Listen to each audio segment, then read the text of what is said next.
You were listening live, direct from London. The beautiful violin playing of Elena Urioste. Thank you. Thank you for playing that over the rainbow here. And you were listening to a special Tuesday edition of Acoustic Thursday at Studio 51 on WNHH FM, New Haven's home for community radio.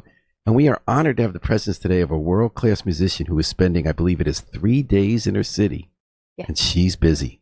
Elena is the co-founder of Kaleidoscope Chamber College. She's a world-traveling soloist with major orchestras. She's in town to give a performance with an ensemble at the Schwarzman Center at Yale. But she's also teaching yoga. We're going to talk about that on the program. She's been combining music with yoga, which does make a lot of sense to me, but we'll remember that. She's going to be at Educational Center for the Arts, working with the kids. And so welcome to New Haven. How do you like it so far? Thank you. I love it. I mean, I've been here a few times. I last played with the New Haven Symphony. I think it was in 2018. So okay. It's nice to be back. Back in the days BC, before COVID. Exactly. What was it like playing with the symphony here? Oh, it was great. I love that hall. I think it's magnificent. Yeah, they did an amazing job restoring. I mean, it was kind of cool before, but they really did an amazing job restoring that place. Yeah. So what's it like as a musician? You go around the world. Tell me about that hall. Is there anything same, different playing? Does it remind you of other places you play? Oh, well, I mean, every hall is a little bit different, obviously, visually, acoustically. I think different halls inspire different sorts of behaviors in audiences. So my memory of that hall was that just the huge organ and how sort of gold and shimmering it was. And I remember I was conveniently playing the Corn Gold violin concerto, and it just felt very appropriate, that color palette. Uh-huh. What about when you were actually playing? Were you playing at the same time the organ was playing? No organ in that piece. No organ in that piece. So. Okay, so just being in the room. Yes, exactly. Well, that's interesting to you, too, because when you're a performer, right, you go around the world and you play in all these venues. I'm assuming the setup of the venue does affect what comes out when you're playing the violin. Certainly. I mean, different environments inspire different things. For example, just now I was continuously reminding myself to be very still so as not to, whack the microphone with my And not scroll. just whack the microphone. You're working here at the exact opposite end of Schwarzman Center, Woolsey Hall. This is the most rustic rubric. They're not going to get multi-directional mics, and you got it right in there. But it was good. It forced me to focus on my posture and being very intentional with my movements, which I guess is very much related to what I do in teaching yoga for musicians. Ooh, that's interesting about posture. You're listening to Elena Urioste, who is a world-traveling soloist, major orchestras, violinist. And I guess, would you call yourself a classical musician, or because you do so many genres, do you like to avoid that label? Certainly, I'm a classical musician. I was classically trained. I would say the majority of what I do is classical. And even, my slightly genre-bending activities aren't really very far from classical. And also, is there any musician now who doesn't deserve the label genre bending? Yeah. It's so overused, like versatile. And the whole idea of classical is interesting because in its day, it probably was not considered classical. No, right? It's what people are listening to. And when people are doing experimental original work with classical, it's kind of interesting to call it classical. Is it because of the instruments that are played and the technique of the play and maybe the chord structures or scales that it plays on? Like, what makes it still classical when you have bang on a can? Not sure, honestly. Well, you decided, you surprised me in such a nice way that you decided to open with Yip Harburg's classic Over the Rainbow. What made you decide to play that piece? It's a real favorite of mine. And actually it was one of possibly the very first piece that my husband, Tom Poster, who I'm sure we'll chat about soon, arranged for us. It's technically a violin and piano piece in his arrangement, but I just did my thing because we can't put a piano in here. It was written for a movie, right? Was it Oz? Yes, if I'm not Wizard of Oz. mistaken. I don't know if it was written for, but it's interesting when people wrote for movies in those days. And tell me if I'm wrong about that, because that was the mid 20th century. It wasn't exactly jazz, but there was this influence of having a little complexity in what are singable melodies. Like in that song, I was once introduced to a beautiful version of it with on banjo with this kind of tenderness to it, where the person added, like in the G chord, an E, which I guess is a sixth, that kind of a passing note that adds a little bit of wistfulness to it. Yeah, I mean, I think I think you could do. What I'm saying is, I think you could do a lot with that song. And I was interesting. Yes, and we'll actually play that at one of our concerts on Thursday. in a fuller arrangement by Tom involving all of the strings. But I think the beauty of a song like that, which I guess could be considered Great American Songbook, is that it does lend itself to, you know, really different interpretations in terms of how you arrange or transcribe it. But the song at its core is just such a masterpiece. I also love the lyrics. You can't really go wrong. Yeah. So what were you doing with it? I noticed that at times, like I didn't know it was that song at first, right? I said, Right. oh my God, that's what I'm listening to, which of course you're supposed to do. So you're sort of improvising, but is it accurate to say at other parts it wasn't exactly improvising, it was technique, like when you slowed down the transition from one note to another to vary the trajectory of the melody?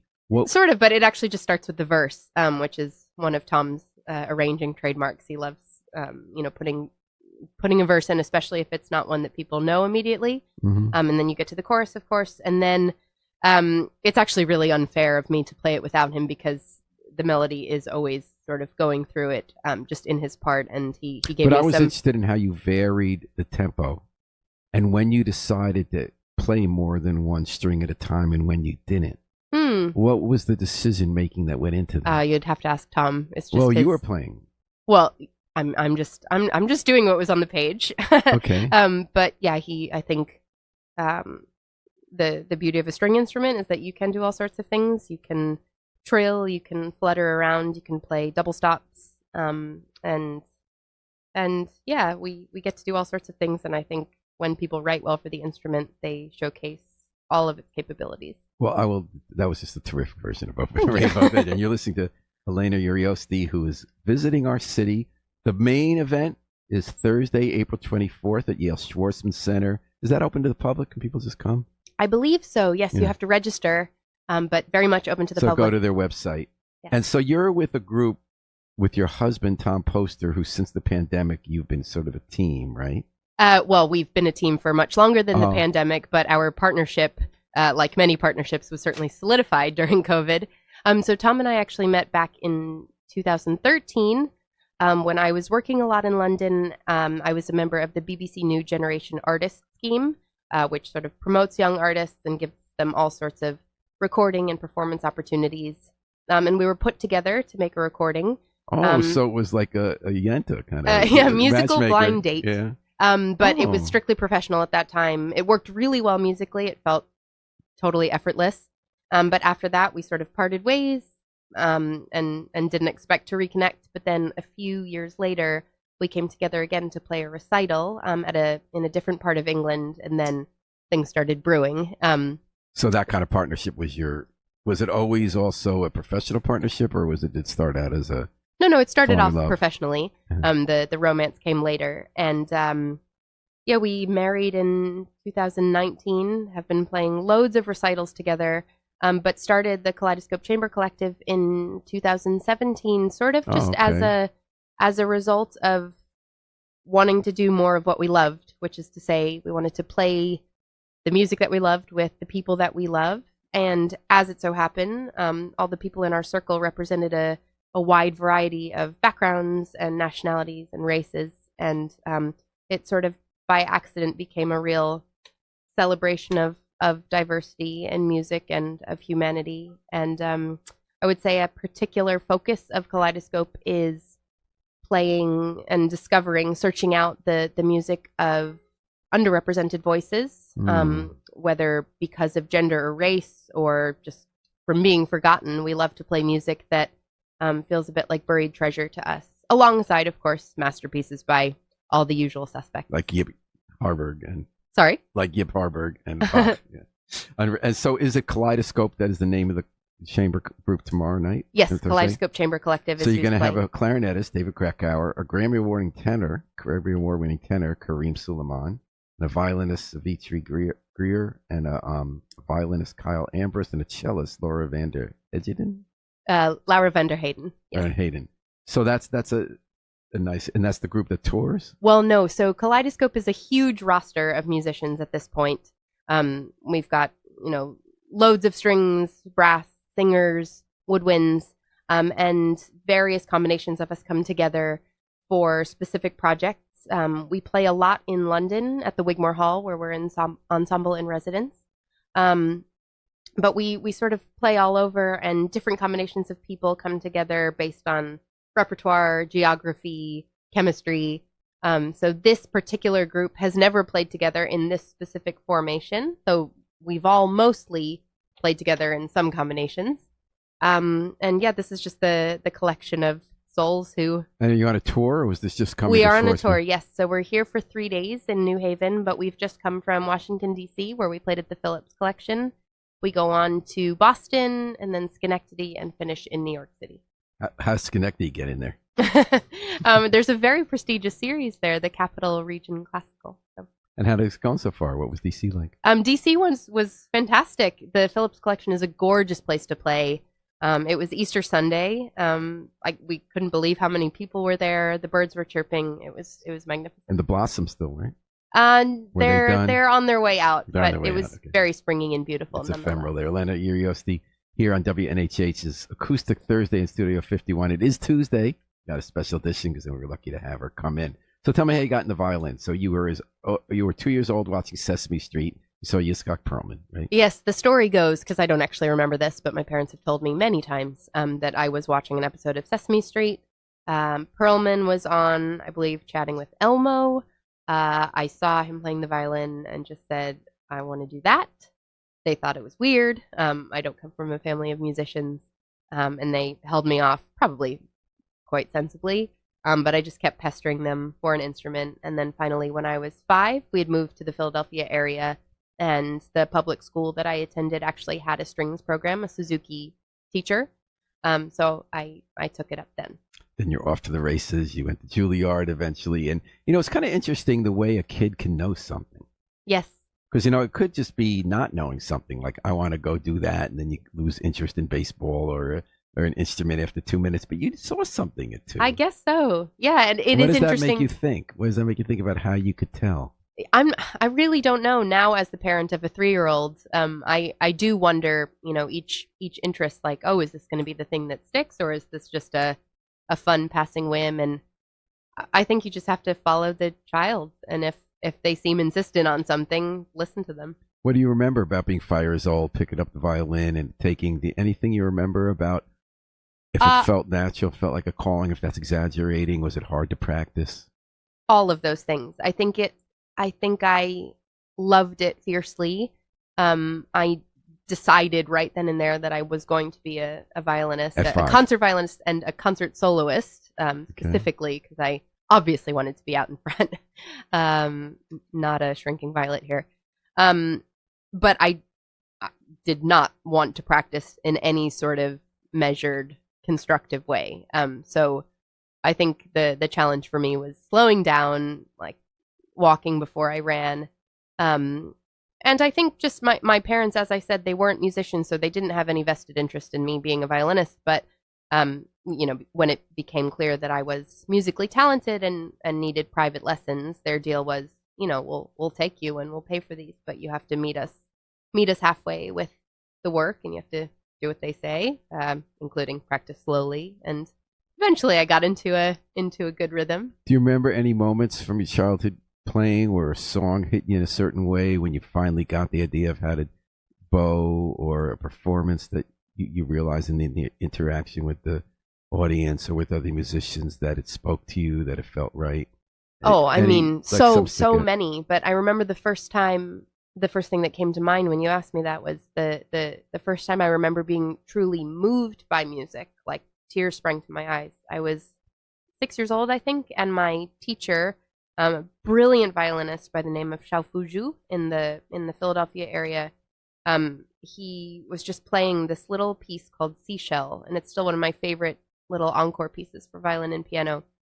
Just playing it in the house where he taught, and me just thinking it was so stunning. There were all these fluttery runs and something called harmonics, so a real like whistling sound, and I just thought it was the most beautiful thing I'd ever heard. So harmonic, I know on a guitar how you do that when you don't press the string all the way down, higher up in the neck to get a kind of different, both a different tone to the note, but also a different octave. Yes, it's a different frequency. So how does it work on a violin? Like, what did you learn That's at exactly 6? how you don't depress the string. Well, you put one finger down and then another one, the specified interval above that, and you don't press that top finger down all the way. You just sort of lightly hover it over the string. Same way guitar, yeah. Yeah, and it makes a sort of whistling But Think like Mariah Carey in her upper register.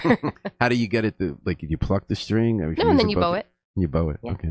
And you did that at 6. I didn't do it. He did it. Oh, I thought it was he amazing. did it. Yeah. Okay. I wasn't doing anything but listening and like weeping softly. And how about Juilliard? What was that like? Oh, that wasn't my main school, honestly. Okay. People love to celebrate Juilliard, but my undergrad was at the Curtis Institute in Philadelphia, and that was a totally wonderful experience. I was a Philadelphia local, so Curtis was just my dream from such a young age, and it's such a tiny school. Only when I was there, about 160 people.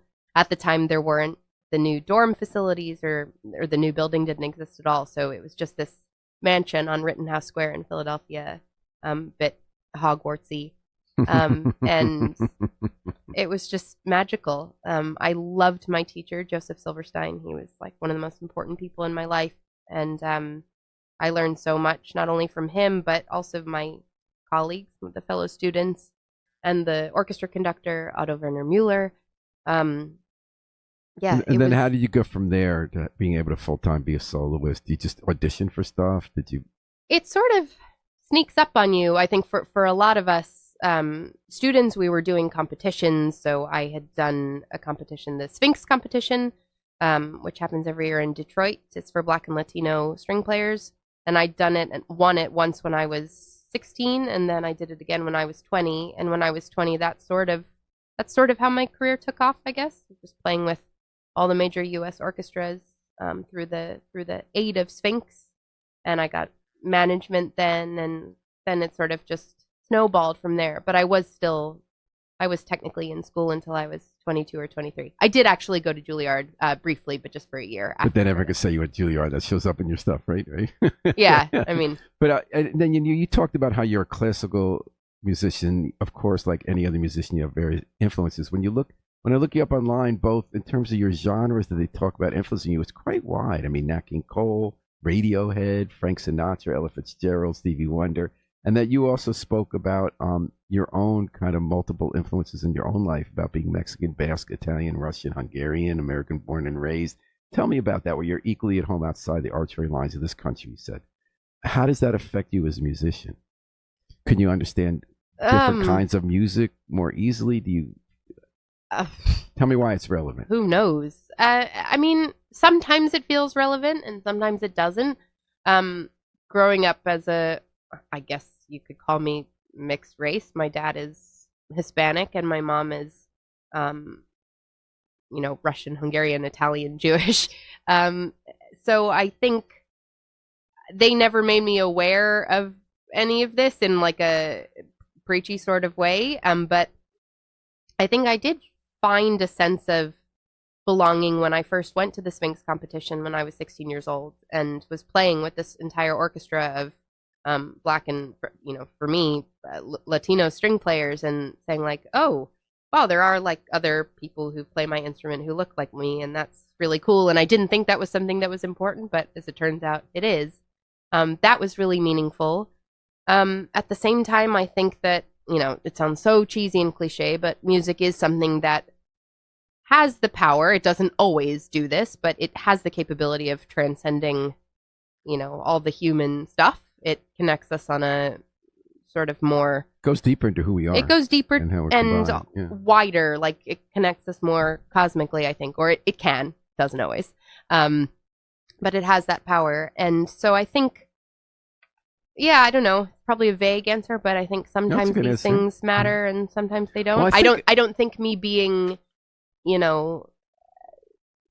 a bit Russian helps me understand certain music more, but it might make me viscerally attracted to more music. Well, we think to about certain that music a lot too, because on the one hand, we talk about ethnic influences on music. We talk about R&B come from soul or the blues. We talk about British music, but then it often seems like musicians often cross those boundaries so easily because music is more universal, and that blues actually has roots in the Appalachian song structures, and vice versa. And I just wondered sometimes whether it's useful us to look at the different streams of music that flow together and think about where they come from, or if sometimes that is a little bit too restrictive, and people imposing a framework on music that actually flows so naturally. I mean, I think a across curiosity borders. about tradition and the various directions that it take is super interesting. I don't know that it necessarily you can't always hear when someone is very historically informed, but I'm not sure that matters. For me, I think that the most important thing that I seek out in terms of listening to other musicians and musicians who I respect and am interested in is, it's not the music itself, it's not the performer itself, but it's the performer's relationship to the material, whatever that material is. So, like the way the performer embodies and conveys the message of the musical material, that's what I'm interested in. And there's the sort of synergy between the storyteller and the story, I think, and the way they deliver it to the audience. You're listening to Elena Urioste, who's a co-founder of Kaleidoscope Chamber of Commerce. They're in town for an April 24th, Thursday 4 p.m. concert at Yale Schwartzman Center. You might see her through the window at ECA on Audubon Street, doing masterclasses. And as of today in New Haven, in her first day, she's already done a yoga course or two. So since 2009, you've been teaching yoga. You co-founded a program, Intermission, that combines music, movement, and mindfulness to make music making a healthier, more holistic practice for students and professionals alike through yoga and meditation. Tell me about that connection. Tell me how you're carrying that out. Yeah. It's really interesting. So, important distinction. I haven't been teaching since 2009. I've been practicing since 2009. I got certified 10 years later. It took me a while to dip my toes into the actual official teaching of it. But from the first class that I went to in 2009, I was just immediately hooked. I found a sense of bodily presence that I had never known before. I was very much like an inside kid growing up, was not very sporty, not athletic, always bruising myself and falling down, just like terrible body awareness, basically. So when I found a yoga practice that really resonated with me, it was like it just hooked me from the inside out. And instantly I found a greater sense of strength and peace in my body. Certainly I grew a bit better at my sense of proprioception got a little better, and I stopped like walking into things as much. I can relate. And it sort of accidentally, all the benefits transferred over to violin playing. I wasn't searching for any sort of musical benefits, but they happened. Can you tell me that specifically? Yeah, of course. So in that style of yoga that I was practicing, you would... And what style was that? Bikram yoga. Now it's just called hot yoga, or original hot yoga. And you do everything in front of a mirror. You repeat each pose 2 times, so you can literally see progress from one try to the next. It's very much about meeting yourself where you are, no expectations. The postures are accessible, but still challenging, and it's hot, so you're really tested in a lot of ways. And I just found the whole thing so intoxicating. So, for example, when you would balance first one foot and then the other, I realized that because of years of favoring one foot when I was playing the violin, one whole leg was significantly stronger than the other. So things like working out how to balance my weight across both feet, those things, you wouldn't think that they affect your violin playing, but they affect your violin playing. I would think they would. How did it affect your playing?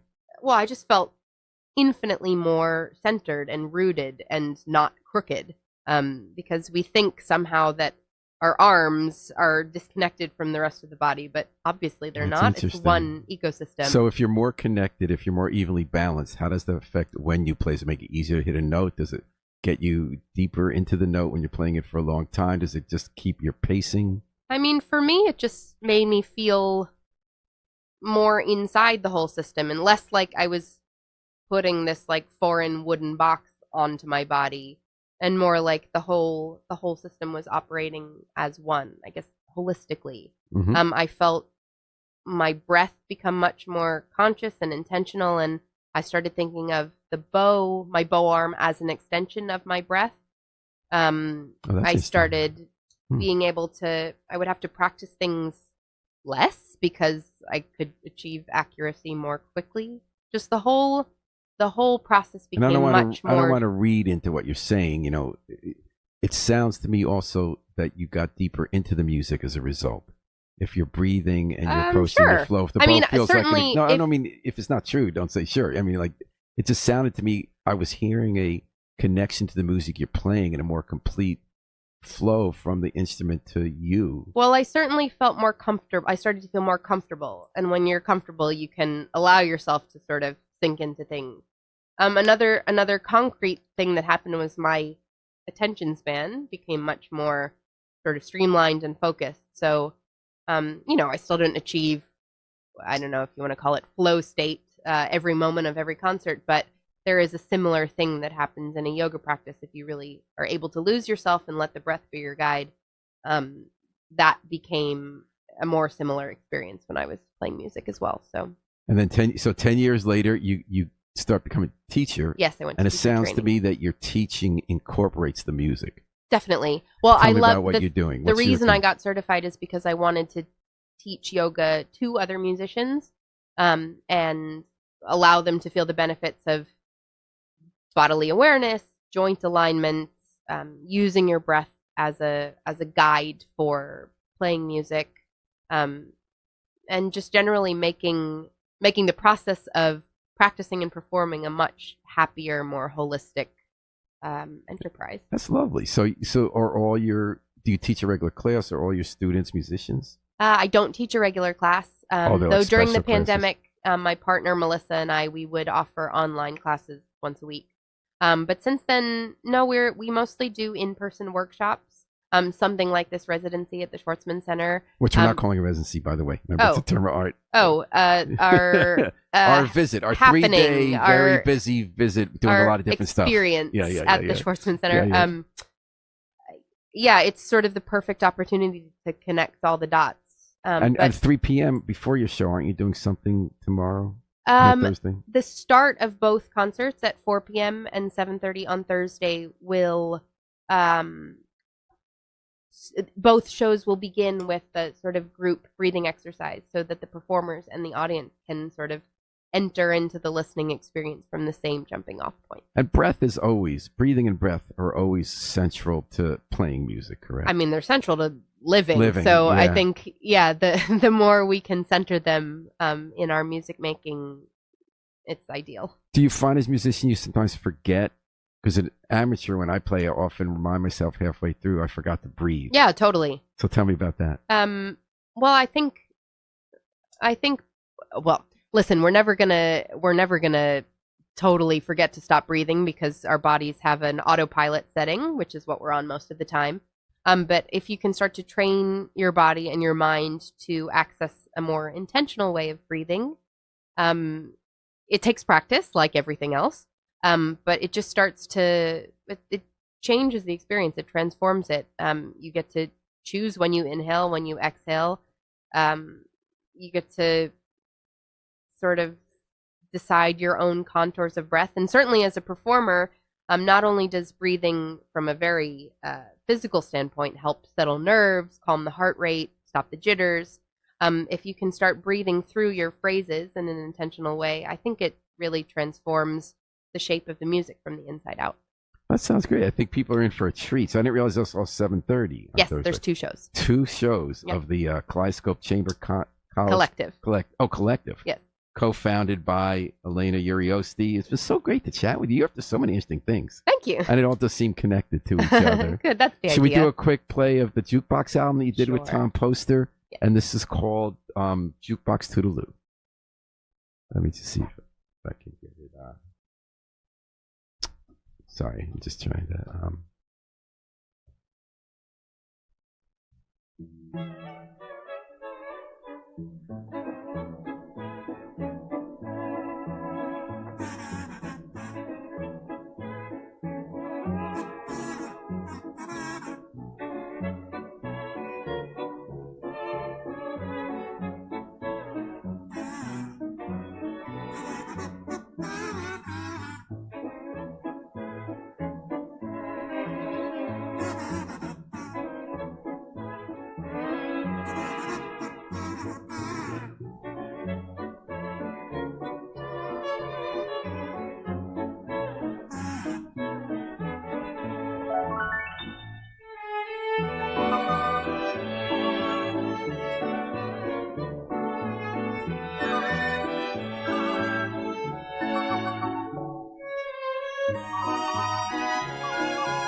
before we let you go, you want to just tell us about what we're just listening to from Jukebox album with Tom Poster, Elena Urioste? Sure, that is one of our sillier contributions to that particular album. So during the pandemic, Tom and I, faced with completely empty concert calendars, we did something that now looking back, it's actually a really special period of life. But we did something called the Urioste Jukebox Project, where we put out one video online per day. The idea was to put out one video per day during lockdown, which of course we thought was going to be like 2 or 3 weeks. But 88 days later, we found ourselves with a pretty massive library of online videos of us playing everything from very traditional, Beethoven slow movements and Mozart, to really wacky medleys that Tom arranged of like 80s hits and nursery rhymes and Disney songs. And it became such a sort of special part of our musical partnership, and people from all over the world became really invested in this project online, that we wanted to sort of take it out of lockdown and bring it to the studio and also to our physical concerts. So we recorded an album of some of the things that we did during lockdown. We couldn't do everything because 88's a lot. 88's a lot. Getting rights for a lot of the Disney songs was going to be a nightmare. So we had to swap some things out. But as one new piece for the Jukebox album, Tom wrote this ridiculous jukebox toodaloo, which involved him playing the kazoo, slide whistle, the recorder, the cello. He's like very, very talented at all sorts of things, and multi-tracking all of these things. So that's what you just So heard. 88 days. Each day you put together a piece you could then go online and perform. How many people were following that? A lot. By the end, just people from all over the world said they were tuning in to see what it would be. What a way of rolling with the pandemic. It was pretty cool. It's not what we thought we would be doing. And we had just been married. We were supposed to be on our honeymoon. So it was definitely not the honeymoon we imagined for ourselves. But looking back, it's actually kind of a treasure. But it is an interesting honeymoon. Yeah. All right. So, well, anyway, thank you so much for joining us today. Thank you so much. It was so great to meet you and hear all about Elena. Thank you. And I want to remind everybody, you might see her around town, especially if you're on Audubon Street. If you're going to coffee and you see through the window at ECA, she's doing yoga, she's teaching the kids. And on Thursday, April 24th at 4 p.m. and 7:30, Elena and the whole Kaleidoscope Chamber Collective are going to be performing at the Yale Schwartzman Center. Go online and sign up for that. So thanks for joining us. I hope you love the rest of your visit to New Haven, not your first. Harry Drost, thanks for working the controls. And I thought we were going to take it out with the Afro.